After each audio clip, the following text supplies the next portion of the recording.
Hi, this is a quick 3-minute video on this. Okay, in this particular video we're going to be looking at the equation of the tangents of the circles. So there's a few questions to answer as well, A, B and C.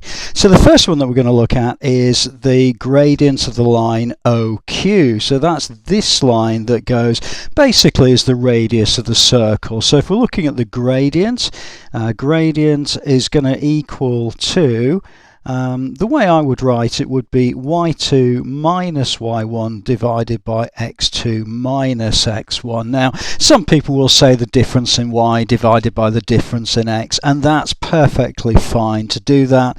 In my particular way, I'm going to get a gradient then of equal to minus 3 over minus 5. Well, a negative divided by a negative is a positive, so that's going to give me a gradient of 3/5. Okay, that will give me then the gradient of the tangent, which is the black line on the diagram there. So the gradient of the tangent is the negative reciprocal. So if I just write that down for you, that's the negative reciprocal, and that's going to be equal to minus 5 over 3, and that would be the answer to part B of the question. Okay, so the final part is then looking at the equation of the tangent. So the standard form of the equation, or of any straight line, is going to be y equals mx plus c.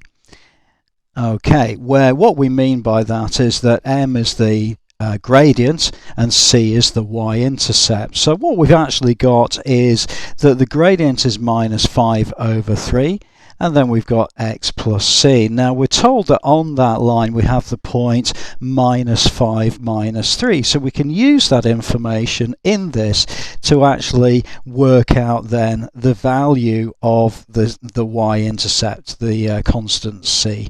So if I then just substitute the value of y and the value of x for minus 3 and minus 5, it then allows me to calculate this as being minus 3 equals 25 over 3 plus c, and then if I subtract 25 over 3 from both sides, I'm going to get that the value of c is going to be equal to minus 34 over 3.